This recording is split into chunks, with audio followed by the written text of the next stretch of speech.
오늘은 간략하게 그 새마을 운동의 그 현대적인 의의랄까, 이 점에 대해서 좀 설명을 드리고자 합니다. 제가 새마을 운동 얘기를 여기저기 해보면 마치 이게 어디 뭐 원시시대 하는 것처럼 아주 옛날 이미 다 끝나고 이런 일을 왜 자꾸 꺼낼까 하는 그런 인식을 갖는 사람들도 없지 않아 있는 것 같아서 오늘 제가 여러분들한테 드리고 싶은 얘기는 새마을 운동이 성공했던 그 원리는 여전히 그 살아있는 경제학일 뿐만 아니라 오늘날에도 많은 사람들이 이제 그 원리를 이해하려고 노력하고 있는 중이고, 사실은 아직도 잘 충분히 이해를 못하고 있습니다만은 우리가 세계 학계에 앞서서 이미 60년 전에, 50년 전에 그 새마을 운동이라고 하는 역사적인 그 성공 사례를 만들어냈다는 그 자부심을 가져도 된다고 하는 그런 의미에서 그 현대적 의미를 좀 오늘 살펴보고자 합니다. 2019년에 노벨상이 어떤 분한테 갔냐면은 행동경제학이라고 하는 분야를 연구하는 교수 세 분한테 갔는데요. 인도 출신의 바네르제라는 분하고 그 부인인 두플로라고 해서 두 분이 MIT 대학의 교수이고, 크레머라고 해서 하버드 대학의 교수, 이 세 분한테 노벨상이 갔는데, 이분들이 한 일이 뭐냐면은 소위 RCT라고 그래서요, Randomized Controlled Trial이라고 그래서 소위 말하자면은 무작위 통제 실험이라고 이렇게 부를 수 있겠죠. 이게 의학에서는 임상 실험하는 것 같습니다. 그 환자를 이렇게 그룹으로 나눠 가지고 그 처치를 다르게 하는 거죠. 트리트먼트를 다르게 해서 그 결과를 가지고, 그러니까 그 상황을 컨트롤하는 겁니다. 그래서 그 컨트롤도 된 상황 하에서 서로 다른 치료를 해서 그 성과를 평가해서 과학적으로 이게 효과가 있다 없다 이렇게 판단하는 건데, 이 사회과학이라고 하는 거, 특히 이제 뭐입니까, 이런 분야는 통제된 실험을 할 수가 없어요. 그게 이제 항상 문제로 남아 있었는데, 최근 들어서 행동경제학이라고 하는 학문이 등장했는데, 이거는 뭐냐면 심리학과 경제학을 연결을 시켜서 사람들의 그 인센티브를 통해서 사람들의 행동이 어떻게 바뀌는지를 연구하는 건데, 이것도 사실은 어떤 특정한 그 장소나 때에 이게 통제를 할 수가 없단 말이에요. 그런데 이제 이 학자들이 그 어떻게 했냐면은 실제로 후진국이나 이런 사회 가가지고 그 마을들을 그룹을 나눠 가지고 말이에요, 다른 그 인센티브를 부여하는 거죠. 그래서 인센티브가 달라지니까 뭐 결국 그 사람들의 반응, 행동은 달라질 거 아니겠어요? 이거를 조사를 해가지고 이게 뭐가 어떤 식으로 인센티브를 주는 게 도움이 되겠다 하는 그런 거를 찾아내서 소위 빈곤을 퇴치하고 사람들을 움직이게 해서 자기 자신을 관리하게 하고 건강을 유지하게 하고 교육을 시키게 하고 뭐 열심히 노력하게 하고 하는 이런 방향으로 어떻게 인센티브를 줘서 사람들을 가난에서 벗어나고 경제 발전을 하게 할까 하는 이런 차원에서 실험을 하는 분야인데, 최근에 이 세 분이 받았습니다. 근데 이분들이 한 건 예를 들면 이런 거예요. 근데 이 사람들이 한 일 중에 하나가, 인도라는 사회가 아주 어려운데 그 인도에 가서 세 그룹으로 마을을 나눠가지고, 마을이 한 100여 개, 200개씩 되는 이런 마을을 세 그룹으로 나눠서 한 마을에는 이제 말하자면 그 마을이 하도 이 예방접종을 통해서 건강을 이렇게 개선하려고 하는데 잘 이게 적응을 따라오질 않고 사람들이 적극적으로 예방주사도 안 맞고 그런단 말이에요. 그러니까 이걸 어떻게 한번 이게 유도를 해볼까, 인센티브를 통해서 이제 이런 차원에서 실험을 한 건데, 세 그룹으로 나눠서 한 그룹에는 매달 한 번씩 가서 예방접종을 놔줘요. 뭐 이제 직접 가서 해주는 거죠. 그렇게 하고 그 온 사람들한테 콩을 한 대박씩 나눠주는 거예요. 수고했다고, 잘 왔다고 이제 칭찬하는 거죠. 그 다음에 두 번째 그룹의 마을에는 이 예방접종은 놓지만은 콩은 안 주는 거죠. 그래서 마지막 그룹은 아무것도 안 하고 그냥 놔두는 거예요. 그러니까 이게 세 그룹을 서로 다른 인센티브를 주고서 어떻게 결과가 나타나는 걸 본 거죠. 그래서 그 실험을 계속 한 다음에 결과를 이제 추출해서 보니까 당연히 콩 한 대박 받은 마을이 제일 접종률이 높을 거 아니겠어요. 그리고 이제 그 중간에 콩은 받지 않았지만 예방주사를 맞은 마을이 두 번째 접종률이 높았고, 그 원래대로 그냥 놔둔 데는 뭐 그냥 옛날처럼 그렇게 많이 접종을 받지 않은 거죠. 예를 들면 이제 이런 결과를 가지고 결론은 뭐겠어요? 간단하죠. 인센티브가 차별화되면 사람의 행동이 달라지더라 이거예요. 그리고 뭐 물론 이 사람들은 이것만 한 게 아니라 뭐 아프리카 케냐라든가 이런 데 가가지고 학교 학생들 공부를 잘하게 하려면 어떻게 할까? 학생들한테 연필 나눠주고 공책 나눠주고 뭐 이렇게 하면 잘 될 거 아닌가? 이것도 한번 해보고. 아니 그런 게 아니라 그럼 학생들을 가르치는 선생한테 학생들 성적이 올라가면 보너스를 주는 식으로 한번 해볼까? 이런 걸 했더니 사실은 가르치는 선생이 얼마나 열심히 가르치고 학생들을 끌고 가느냐가 중요하더라. 뭐 이런 거를 찾아내는 거죠.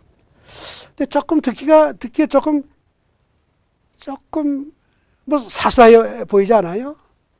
당연히 어떤 일을 하는데 인센티브를 주면 그 일을 더 잘할 거 아니겠어요? 인센티브를 안 주는 것보다 이런 거죠. 뭐 다른 실험도 이제 하고 그랬는데 여기 이제 과학적인 마인드를 가지고 방법론을 가지고 이제 이걸 했는데 그래서 이제 노벨상 위원회 그 발표에 의하면 이런 실험이 사람들 빈곤 퇴치를 하도록 노력하게 만들고 그 생활을 개선하게 만드는데 도움이 될 수 있겠다. 그게 노벨상 줘야겠다 해서 준 거예요.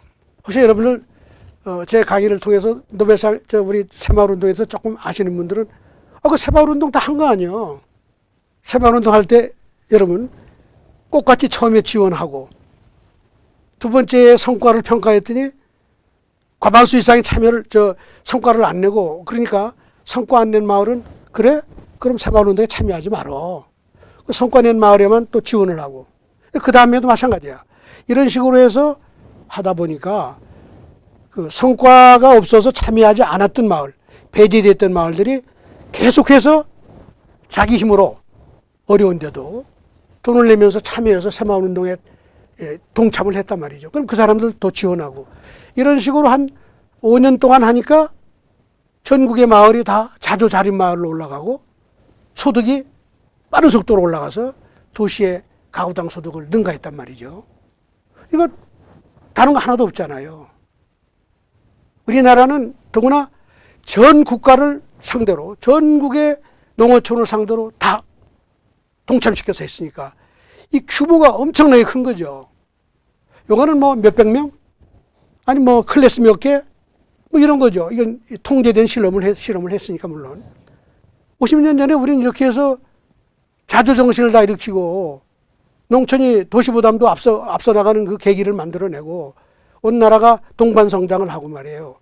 한강의 기적을 일으켰는데 이건 뭐냐? 좀 의아하지 않습니까? 그런데 흥미롭게도 말이에요.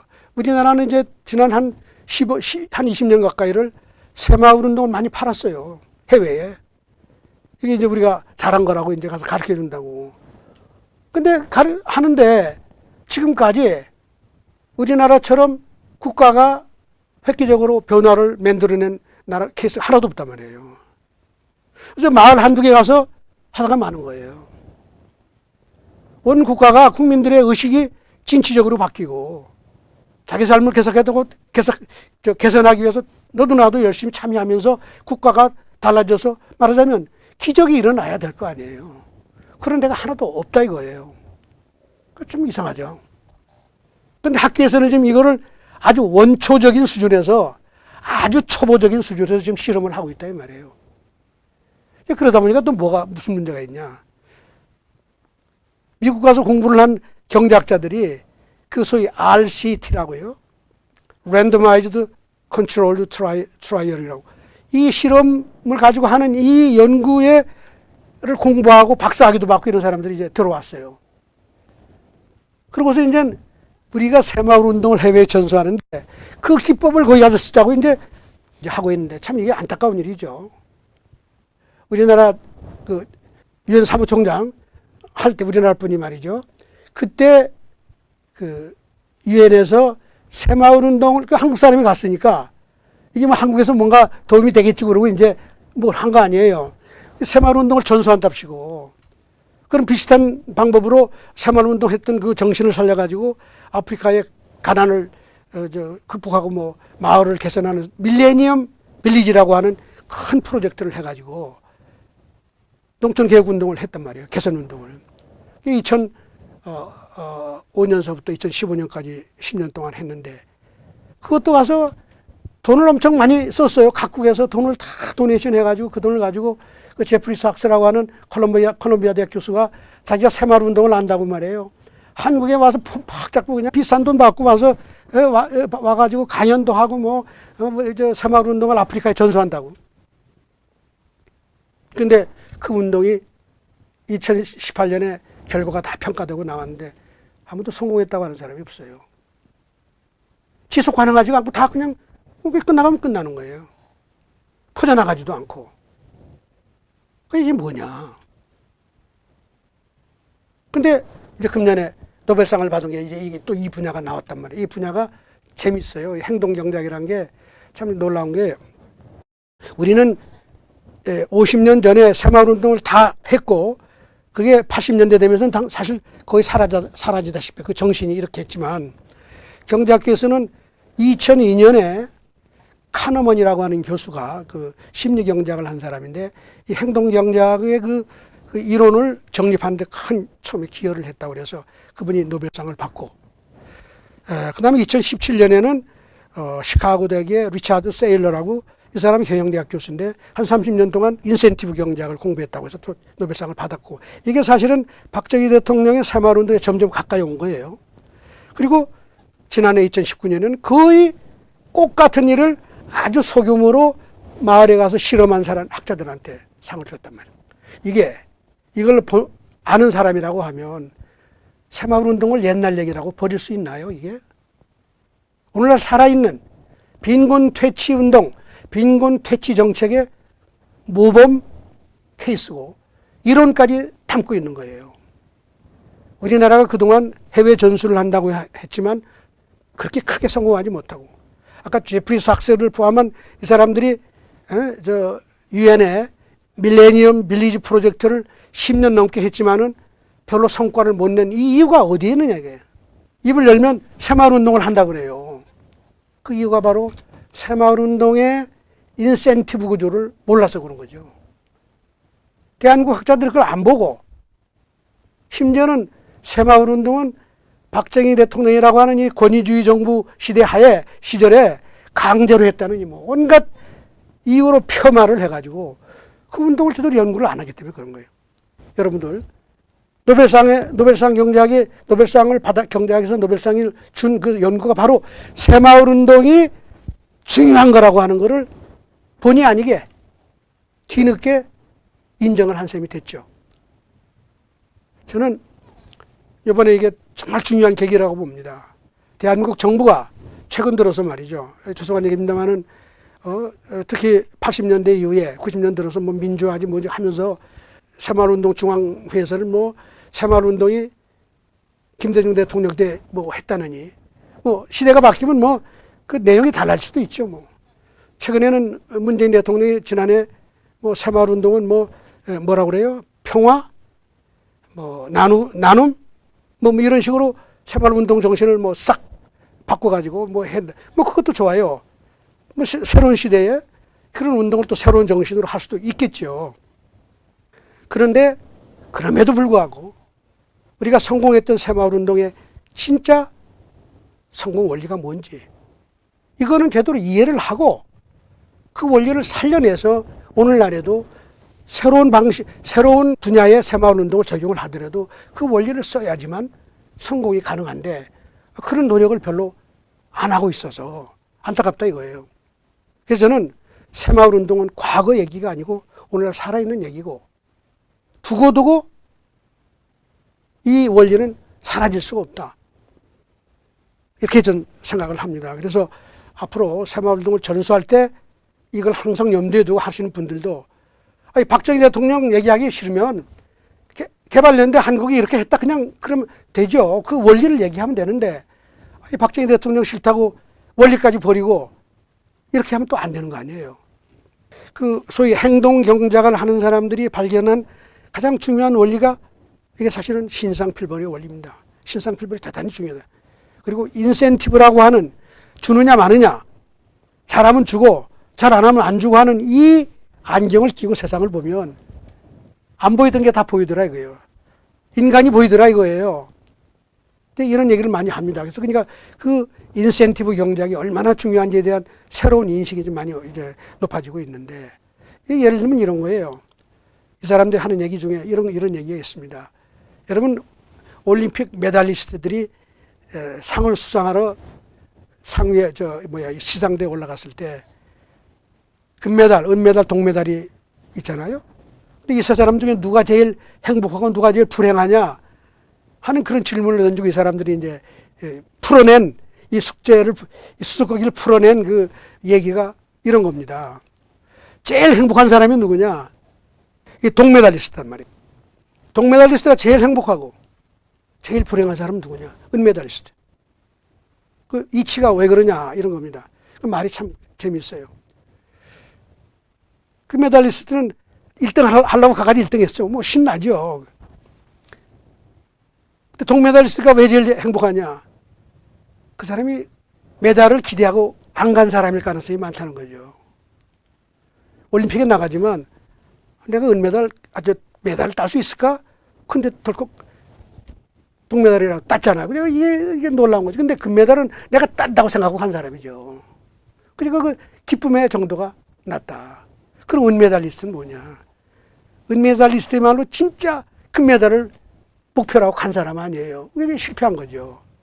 은메달이 값어치가 없어지는 거죠. 그게 슬픈 거예요. 이런 얘기를 하는 겁니다.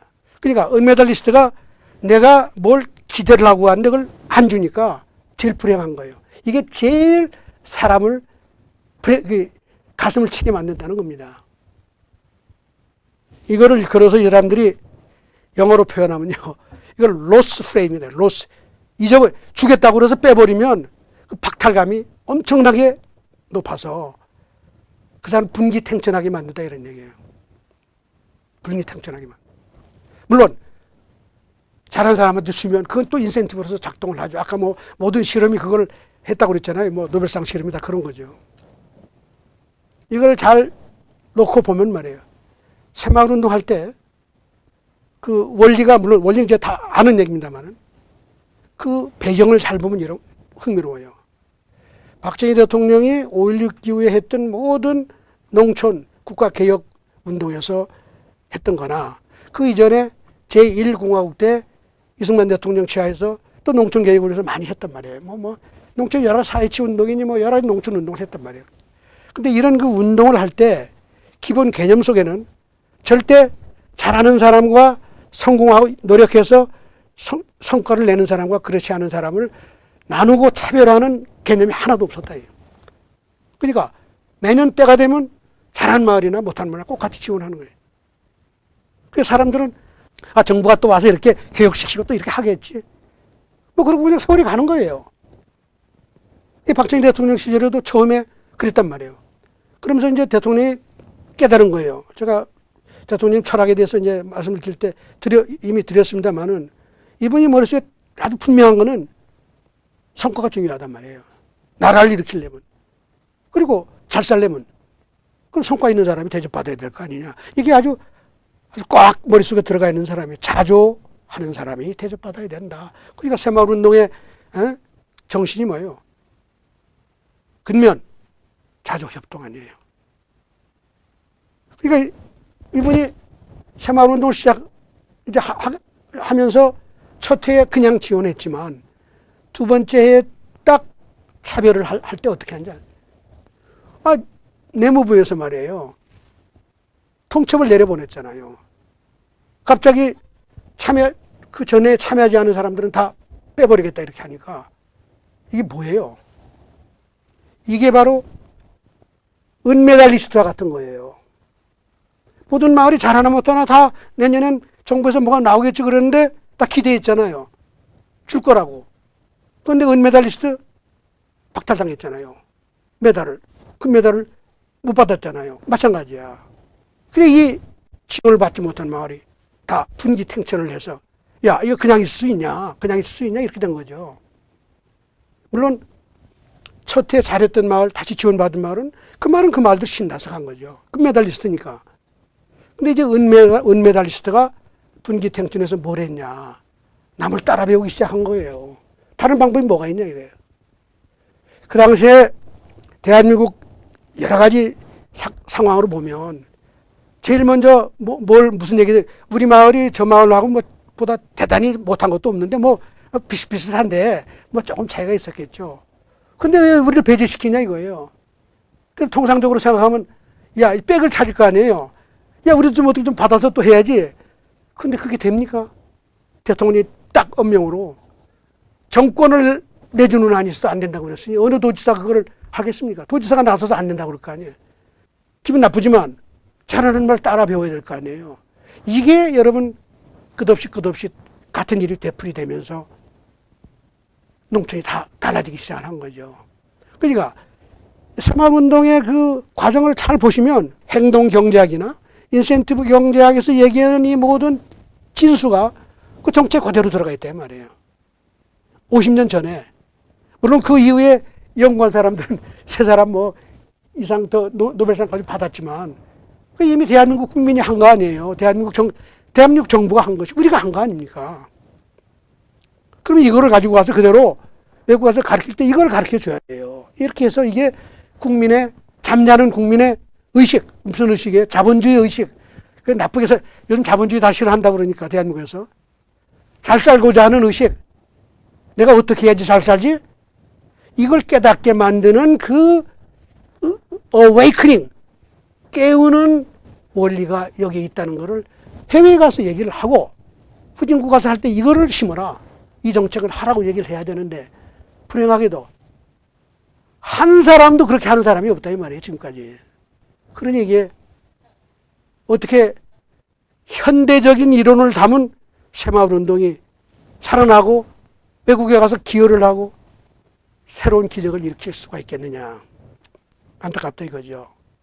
그래서 이런 면에서 저는 이제 대한민국의 정부 관계자나 코이카나 또 온갖 또 우리 해외 그 지식 공유 사업이라고 그래서 정부가 돈을 내고 KDI니 연구원들 박사들이 참여해서 하는 많은 프로젝트가 많습니다만은 후진국 성장하지 못하고 정체되어 있는 나라 이런 나라에 가서 그 활기를 일으켜내고 번영의 초석을 놓게 만들려고 하면은 이렇게 좀 새마을운동의 현대적인 의미에서 그 성과와 말하자면 그 신상필벌과 말하자면 아까 얘기한 그 로스 프레임이죠. 잃어버린 거, 박탈감. 이거를 통해 가지고 이렇게 해서 온 그 에피소드를 가서 잘 전수하고 이렇게 해서 해야 되는데 그렇게 하는 것이 새마을운동을 세계화하고 더 나아가 우리의 성공 경험을 진정한 의미에서 외국에 전수해서 도움이 되도록 하는 일이 아닌가 하는 생각이 들어서 제가 새마을운동 얘기를 너무 많이 하면 이게 식상할 수도 있는데 여기는 꼭 좀 해야 되겠다 싶어서 말씀을 드립니다. 박정희 대통령의 선별적인 차별적인 뭐에 따라서 노력과 성과와 이것에 따라서 나눠서 노력하고 앞서가고자 자주하고 노력하는 마을을 지원하는 이 원리를 잘 좀 연구하고 좀 전수할 수 있는 계기가 됐으면 좋겠다. 그런 의미에서 저는 이번에 2019년 노벨상이 아주 상당히 중요한 의미가 있고 새마을운동의 의미를 제대로 이해하는 데 큰 기여를 했다 하는 의미에서 안타깝지만 아주 좀 좋은 계기가 됐다고 생각합니다. 여러분 오늘 얘기 여기서 마치겠습니다.